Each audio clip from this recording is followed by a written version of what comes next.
Morning students, we are studying new chapter cell. The kind of cell or the type of cells are of two type, prokaryotic and eukaryotic, which we studied in the our previous video. Now difference between prokaryotic and eukaryotic cells.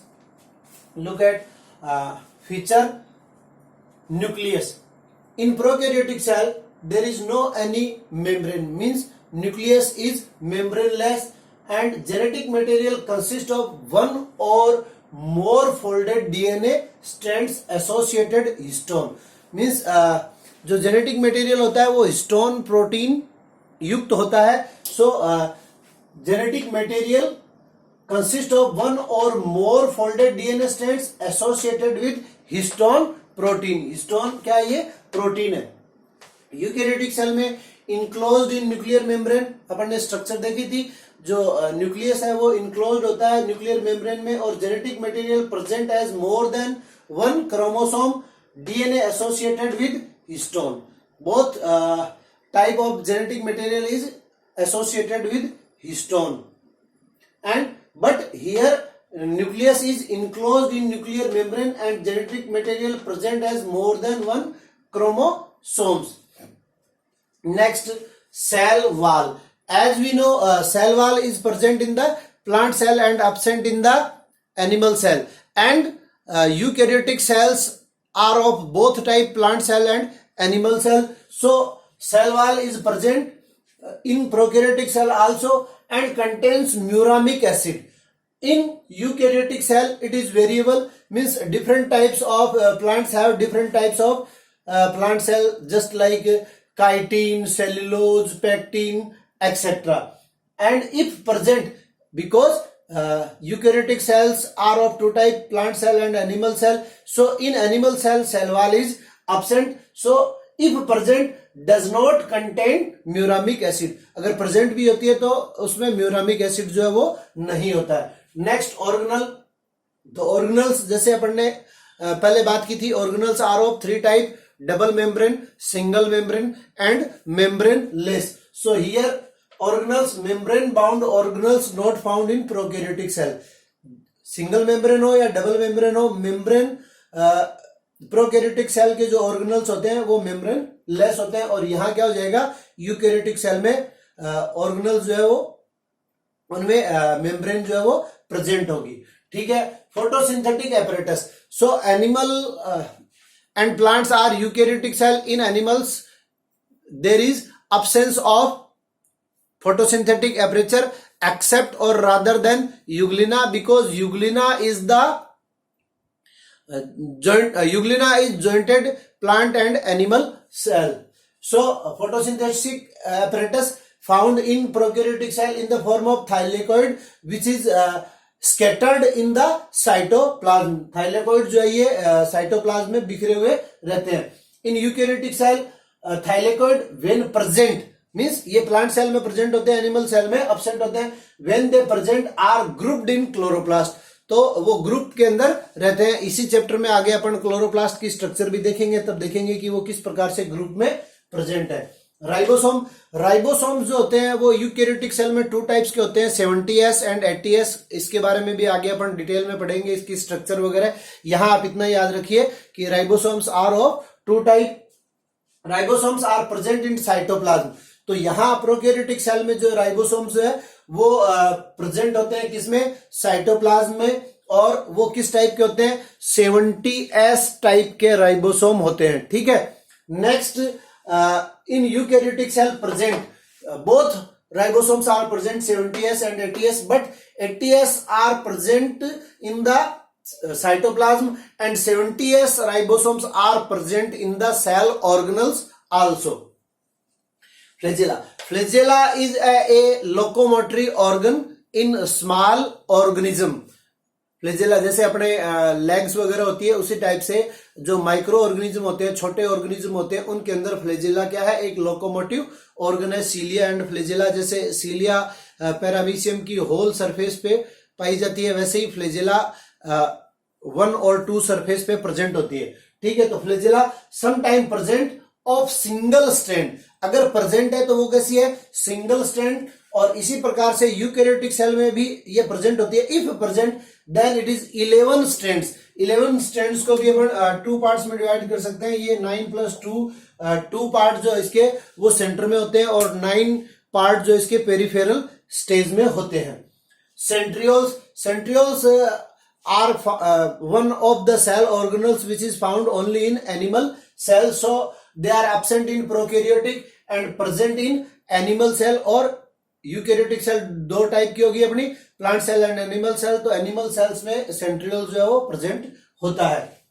Plasmid and pili found in many prokaryotic cell. Plasmid and pili जो है वो बहुत सारे prokaryotic cells में present होते हैं और absent होते हैं किसमें, यूकैरियोटिक सेल में. इसी प्रकार साइज रेंज जो है वो क्या है, 1 to 10 μm in prokaryotic cell and 10 to 100 μm in eukaryotic cell. So these are the most differences between prokaryotic and eukaryotic cell. You can take a snapshot or then you write down in your copy these differences.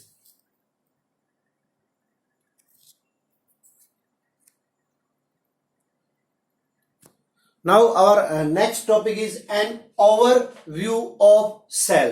An overview of cell. Whenever we see the structure of cell, then this is cell. If this cell is of plant cell, then it has one another surrounding it. It is called cell wall and this is called plasma membrane or cell membrane, and this is nucleus which is discovered by Robert Brown, and this is cytoplasm. This is a normal or a typical cell. It has plasma membrane, means animal cells only plasma membrane around it, and plant cell has an extra surrounding of cell wall. Plasma membrane is the outermost thin transparent electron microscopic elastic regenerative and semi permeable membrane. It helps the exchange of materials between cytoplasm and extracellular fluid. But in plant cell, outer to plasma membrane, there is a rigid non-living protective and supportive layer called cell wall. Next, cytoplasm. Cytoplasm is an amorphous and a homogeneous colloidal ground substances present between plasma membrane and nucleus. ये जो nucleus है और ये plasma membrane है, इसके बीच में जो amorphous और होमोजीनस क्लोइडल ग्राउंड सब्सटेंसेस जो प्रेजेंट होता है उसको अपन क्या कहते हैं, cytoplasm. It is a seat of both hypothesis means protein synthesis and catabolic cytoplasmic structure. और कैटाबोलिक पाथवे जो अपन ने बात की थी, आपको याद होगा करेक्टर्स ऑफ लिविंग बीइंग में, तो उसमें हमने कहा था कि मेटाबॉलिज्म जो होती है तो वो साइटोप्लाज्म में होगी. It is seat of both hypothetical and catabolical pathway. It has numbers of cytoplasmic structure which are divided into 2 category. Means cytoplasm को अपन 2 कैटेगरी में डिवाइड कर सकते हैं. कौन कौन से, एक तो हो गया अपना सेल ऑर्गेनल जिसकी अपन ने बात की थी कि 3 टाइप्स के सेल ऑर्गेनल्स होते हैं, डबल मेम्ब्रेन और single membrane and membrane less. और थर्ड है सेल, सेकंड है सेल इंक्लूजन्स. ये 2 टाइप को साइटोप्लाज्म में अपन डिवाइड कर सकते हैं. तो सेल ऑर्गेनल्स क्या है, these are living cytoplasmic structures. Cell organelles क्या है, living cytoplasmic structure just like endoplasmic reticulum, ribosome, Golgi body, mitochondria, plastid and plastid are present only in plants, lysosome, microbodies, etc. Whether cell inclusions are non-living structures of cytoplasm like vacuole. Clear? Next, जो important चीज है cell में वो क्या है, अपना nucleus है। तो nucleus it is a membrane bound structure which contains DNA. DNA is a genetic material and full form of DNA is deoxyribo nucleic acid. DNA containing chromosome, जो क्रोमोसोम्स होते हैं वो डीएनए के बने होते हैं। It direct the controls of the cellular activity. Nucleus क्या करता है, सेल्यूलर एक्टिविटी को कंट्रोल करता है। So it is called director of the cell, while its DNA forms the genes which acts as unit of heredity and variations. On the basis of nature of nucleus, the cells divided into two categories which we studied earlier, prokaryotic and eukaryotic cell. Cellular diversity की अगर बात करें अपन, तो आप board पे देखिए, मैं एक चार्ट बना रहा हूं, तो उससे अपने को सेल्यूलर डाइवर्सिटी समझ में आ जाएगी। So this table calculate between cell shape and cell function. First of all, human RBC denucleated, circular and biconcave. Function क्या है इसका, ट्रांसपोर्ट और टू रेपिडली। जो ह्यूमन की आरबीसी होती है उसकी स्ट्रक्चर कैसी है, न्यूक्लियस नहीं होता है, उसमें प्रेजेंट नहीं होता है, तो denucleated, circular and biconcave. Function क्या है, ट्रांसपोर्ट ऑफ और two rapidly. Next, WBC of blood, amoeboid इसकी स्ट्रक्चर होती है, अमीबा के जैसी, मींस ये अपनी स्ट्रक्चर को चेंज करता रहता है। इनगल्फ द जर्म, और डब्ल्यूबीसी का मेन जो फंक्शन है वो प्रोटेक्शन का है अगेंस्ट डिजीज, ये हमारी प्रोटेक्शन करती है। Nerve cell, long thread like इसकी स्ट्रक्चर होती है। कंडक्शन, नर्व इंपल्सन, ये क्या करती है, नर्व इंपल्सन को ट्रांसपोर्टेशन करती है। गार्ड सेल, ये बीन लाइक स्ट्रक्चर होती है। Regulate opening and closing of stomata normally in plant which help in transpiration और gaseous exchange. Alveolar epithelial cell, flat like and squamous which allow exchange of gases between air and blood. तो ये एक normal सा को relation था cell की shape और उसके फंक्शन में। वैसे अगर अपन देखें सेल की जो शेप है, shape of cell varies not only in different organism but also in different part of some organism.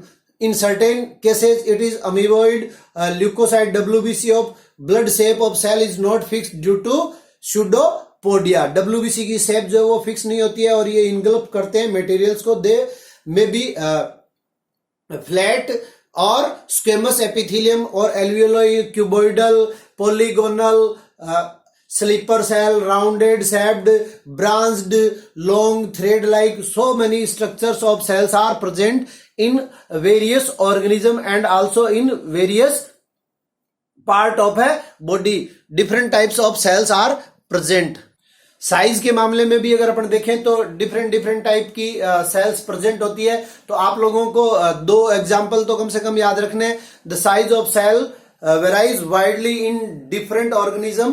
The smallest cells are PPLO, means pleuropneumonia like organism. PPLO is the smallest cell size. और particular अपन organism की बात करें तो mycoplasma जो होता है वो उसको हम PPLO कहते हैं, यानी प्लूरोनिमोनिया लाइक ऑर्गेनिज्म। और जो लॉन्गेस्ट सेल होती है वो मैंने आपको पिछले वीडियो में भी बताया था कि इसकी होती है ऑस्ट्रिच, जो एग होता है वो लॉन्गेस्ट सेल होती है। इसी टाइप से लार्जेस्ट सेल कौन है, ऑस्ट्रिच एग। और अगर लॉन्गेस्ट सेल की अपन बात करें तो जो नर्व सेल्स होती है वो क्या होती है, longest cell. Nerve cell is the longest size cell of human body, सबसे लंबी होती है।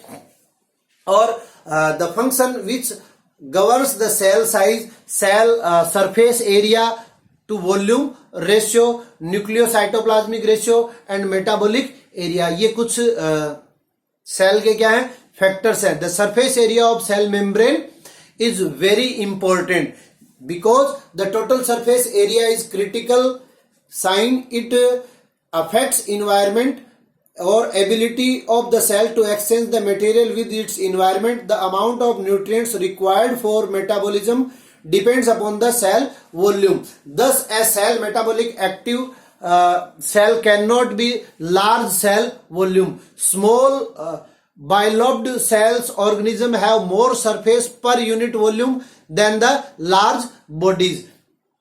जो लार्ज सेल होगी उसकी क्या होगी, एक्टिविटी कम होगी, और जो स्मॉल सेल है उसकी एक्टिविटी क्या होगी, ज्यादा होगी, अपन ये कह सकते हैं. And rates of physical diffusion of nutrients and oxygen, the regulatory activities of the nucleus to the maintain control nucleocytoplasmic ratio. आगे अपन बात करेंगे सेल डिवीजन में. तो सेल डिवाइड कब होती है, जब साइटोप्लाज्मिक रेशियो और न्यूक्लियोप्लाज्मिक रेशियो, इसकी अपन ने पहले चर्चा की थी कि जो न्यूक्लियस में लिक्विड मटेरियल है उसको अपन न्यूक्लियोप्लाज्म कहते हैं, और न्यूक्लियस के बाहर न्यूक्लियर मेम्ब्रेन के आउटसाइड में जो लिक्विड मटेरियल है वो क्या है, साइटोप्लाज्म है. तो साइटोप्लाज्म और न्यूक्लियोप्लाज्म का रेशियो जब गड़बड़ा जाता है तब सेल क्या होती है, डिवाइड होती है. इसी टाइप से अगर अपन बात करें साइज ऑफ द सेल की, तो independently the size of an organism that is the elephant और whales do not possess large cell, उनकी सेल्स भी क्या होगी, स्मॉल होगी. So what should be the optimum size of the cell that may be enable to perform its activity efficiently. In normally a cell which is metabolic more active cannot large volume and quantitatively nutrients required for metabolism are directly related with the cell. So a large cell responsible for accumulating of a large organelles simultaneously reduce the exchange of information and other metabolic activities in the cell overall. So ये अपन ने cell के बारे में थोड़ा सा एक overview देखा कि सेल जो है बहुत ही वेराइज होती है डिफरेंट टाइप्स के एनिमल्स में. इससे आगे अपन कल देखेंगे. तब तक के लिए थैंक यू.